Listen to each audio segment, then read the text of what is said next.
काल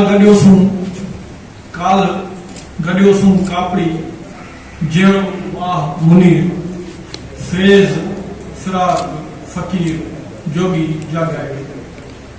सब खां पहिरीं त मां बद में रूबे वारे दोस्तनि खे ॾस ॾियां थो जिन असांजे रुहानी रब ऐं सिंध जे हिकिड़े तमामु वॾे मुफ़क्किर ऐं इस्लाही लिखण विखण असांजे ग़ुलाम नज़र शाह कलंदरी जी किताब जी हिते मुहरत रखी आहे।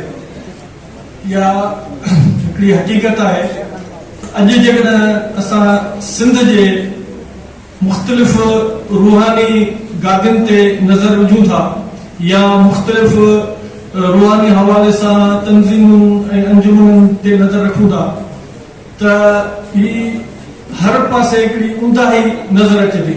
किथे ब्राह्मण विसरसन जो जार विछियल आहे, धागा फीना कढण जो जेको कारोबार आहे, किथे रिवायती पीरी मुर्शिदी जो कारोबार हले पियो ऐं नन पट ऐं दुकानदारी हले पई, किथे राग रंग ऐं नचण कुॾण जे हवाले सां माण्हुनि खे मुतासिर करण जी कोशिश कई थी, किथे उतारा ठाहे भंग चस ऐं ॿिए क़िस्म जूं जेके मंशियात फ़रोशी जो जेको आहे सो हिकिड़ो धंधो हले पियो थो।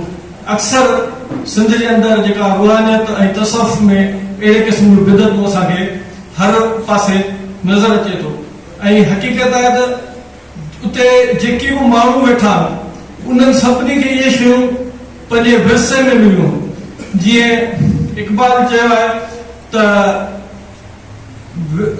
विरसे में मिली है उन्हें मसनद इरशाद ज़ादों के तसरुफ में है अकाबों के नशीमन।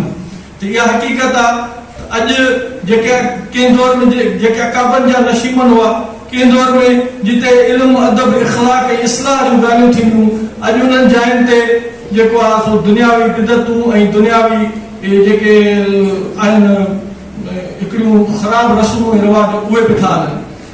अहिड़े दौर में साईं ग़ुलाम हैदर शाह कलंदरी जो वजूद असां लाइ हिकिड़े रोशन ॾींहं जे मिसल आहे जेको असांखे पंहिंजे रूहानी तौर ते हिकिड़ो बहितरीन रस्तो ॾसे थो। हक़ीक़त में ॾिसजे त तसव्वुफ़ जेको आहे उन जो बुनियादी 4 नुक़्ता हूंदा आहिनि तसव्वुफ़ में। पहिरियों नुक़्तो तसव्वुफ़ आहे इल्म खां सवाइ जेकॾहिं को सूफ़ी हुजण जी दावा करे थो तो उहो ग़लति आहे, छाकाणि त साईं सुल्तान भाऊ जी सिट आहे त इल्म बाजूं फुकर कमावे दीवाना होए काफ़र मरे। इल्म खां सवाइ जेकॾहिं केरु फ़क़ीरी जी दावा करे थो, केरु सूफ़ीज़म जी दावा करे थो त पोइ उहो या त काफ़र थी मरे थो, दीन दुनिया खां निकिरी वेंदो, या वरी चरियो थी वेंदो। इल्म बाजूं फुकर कमावे दीवाना होए काफ़र मरे। सूफ़ीज़म जो पहिरियों नुक़्तो आहे इल्म ऐं उन हवाले सां साईं ग़ुलाम हैदर शाह कलंदरी पहिरियों जेको कमु कनि पिया उहो इल्मु विरहण जो कमु कनि पिया। साईं जा 24 किताब शाया थी चुका आहिनि, 16 किताब जेके साईं 40 किताब मुसनिफ़नि जे मां 16 किताब मंज़र आम ते अची चुका आहिनि, 24 किताब मंज़र आम ते अची चुका आहिनि, 16 किताब इंशाअल्लाह जल्दी असांजे पढ़ंदड़नि खे हथ कंदा। उन खां पोइ तसव्वुफ़ जो जेको ॿियो नुक़्तो आहे उहो आहे इश्क़ मोहम्मदी सल्लल्लाहु अलैहि वसल्लम। छाकाणि मोहम्मद पाक सल्लल्लाहु अलैहि वसल्लम जे इश्क़ खां सवाइ न ख़ुदा जी अतात जेका क़बूल आहे न ई तव्हांजी का इबादत क़ाबिल क़बूल आहे। ख़ुदि ख़ुदा क़ुरान शरीफ़ में फरमाए थो त ए महबूब तव्हां हिननि खे चई छॾियो त जेकॾहिं तव्हां अलाह सां मोहबत करणु चाहियो था त पोइ मुंहिंजी अतात कयो, यानी रसूल जी अतात कयो, ऐं जेकॾहिं तव्हां अलाह जा महबूब थियणु था चाहियो तॾहिं उहो अतात रसूल कयो।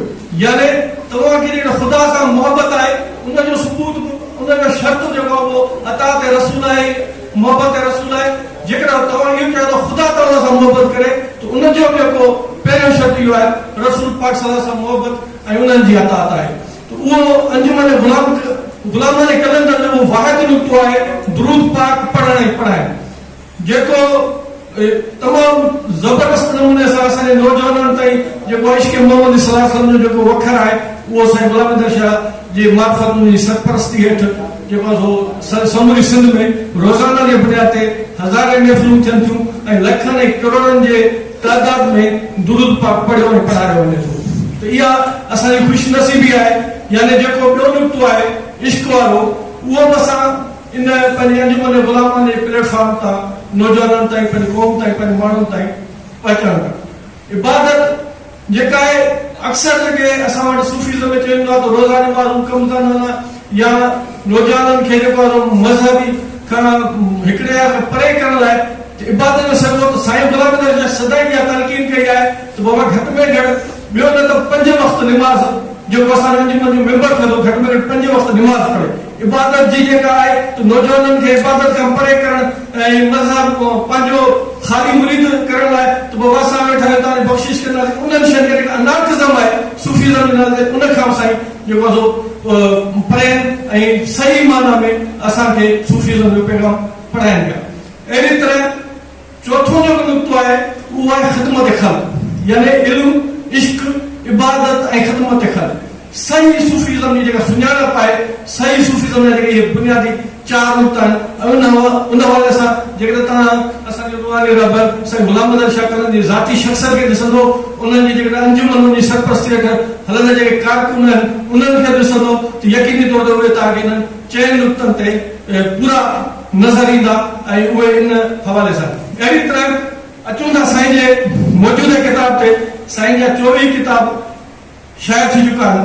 उन हवाले सां हीउ जेको रूमी जी ओता किताब आहे, हिन किताब जे मुख़्तलिफ़ लिखणनि खे ॾिसूं था ऐं पढ़ूं था त हिन में बि असांखे 4 सबक नज़र अचनि था।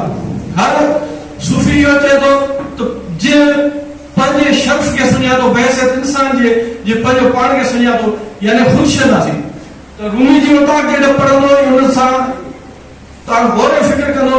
सभ खां पहिरीं तव्हांजी बहसियत इंसान जे तव्हांजो फ़र्ज़ु छा आहे, तव्हां हिते छो आया आहियो, छा लाइ आया आहियो, तव्हां छा करणु घुरिजे, इन समूरी छा जेके सुवाल आहिनि उहे तव्हांखे रूमी जी ओता खां उन्हनि जा जवाब मिली वेंदा, यानी ख़ुदशनासी।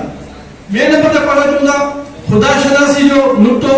त सूफ़ी समूरनि सूफ़ी लतीफ़ साईं खां वठी समूरनि रूमी हुजे, शम्स तबरेज़ हुजे, ग़ज़ाली हुजे, जेके बि सूफ़ी उन्हनि समूरनि जिन बि किताब लिखिया, जिन बि शाइरी कई या जिन जेको पंहिंजो पैगाम पहुचायो, उन्हनि हमेशह इहे 4 नुक़्ता पढ़ाया: ख़ुदशनासी, ख़ुदाशनासी, इंसान दोस्ती ऐं ख़िदमत ख़ल्क़। उन हवाले सां जेकॾहिं असां ॾिसूं था जेकॾहिं तव्हां रूमी जी ओता खे पढ़ो त उनमें तव्हांखे ख़ुदशनासी जो सबक़ मिले थो, साॻिए वक़्तु तव्हांखे ख़ुदाशनासी जो सबक़ मिले थो त ख़ुदा जी इबादत कॾहिं, ख़ुदा जी इबादत कीअं, कहिड़े तरीक़े सां करे सघिजे थी, ख़ुदा खे कीअं राज़ी करे सघिजे थो, ऐं ख़ुदा कीअं असां ख़ुदा खे वेझा थी सघूं ऐं ख़ुदा असांखे कीअं वेझो थी सघे थो। इन्हनि समूरनि सुवालनि जा जवाब तव्हांखे रूमी जी ओता खां मिलंदा।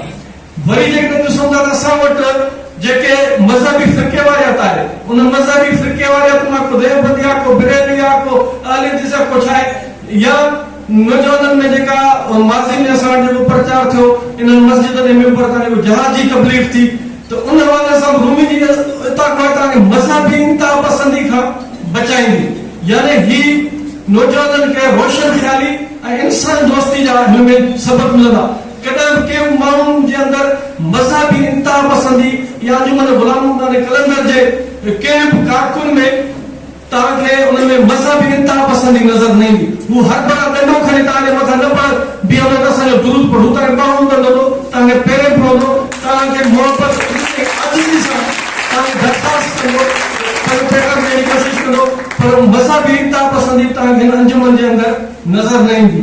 अहिड़ी तरह जेकॾहिं असां अचूं था रूमी जो जीअं तव्हांखे ॿुधायो ख़ुदशनासी, ख़ुदाशनासी, इंसान दोस्ती, ख़िदमत ख़ल्क़ जे पासे मां, त ख़िदमत ख़ल्क़ जे पासे मां हिकु त जिते बि महफ़िलूं थियनि थियूं उते आम लंगर आहे, उन्हनि महफ़िलुनि में का बि झलपल न आहे कंहिंखे।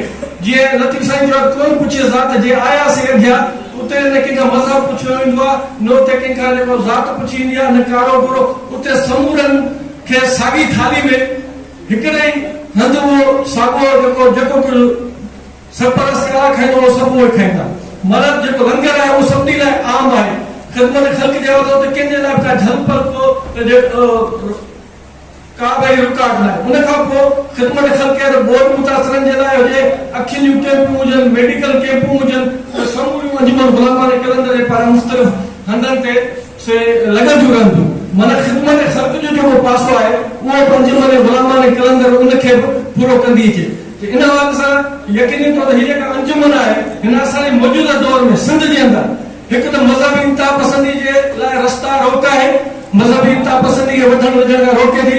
ॿियो ही जेका अंजुमन आहे माण्हुनि जी ख़िदमत में पंहिंजो किरदारु अदा करे थी। टियों ही जेका अंजुमन आहे इंसान दोस्ती में पंहिंजो किरदारु अदा करे थी।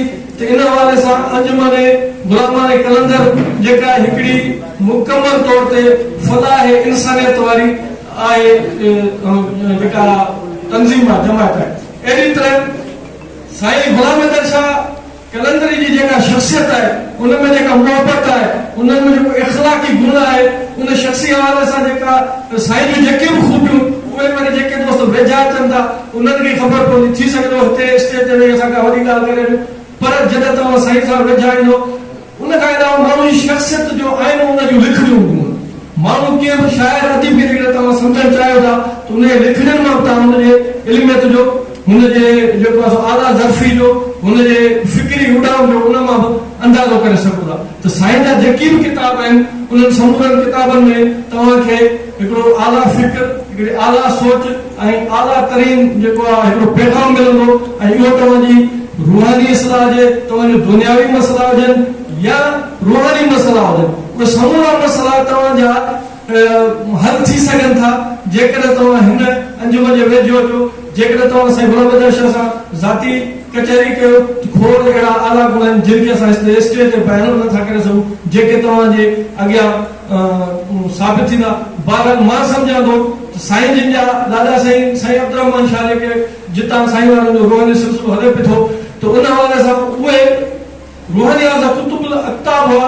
अॼु जे ज़माने में जेकर ईअं चइजे त मौजूदा दौर में कुतुबुल इरशाद जे जेकर दर्जे ते को माण्हू फ़ाइल नज़र ईंदो त उहो साईं गुलाम अहमद शाह कलंदरी जी शख़्सियत आहे।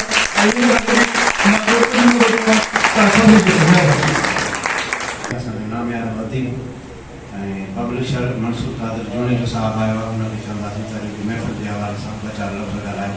साईं मंसूर कादर जोनी जो साहब, तव्हांजी ताड़ियुनि में मंसूर कादर जोनी।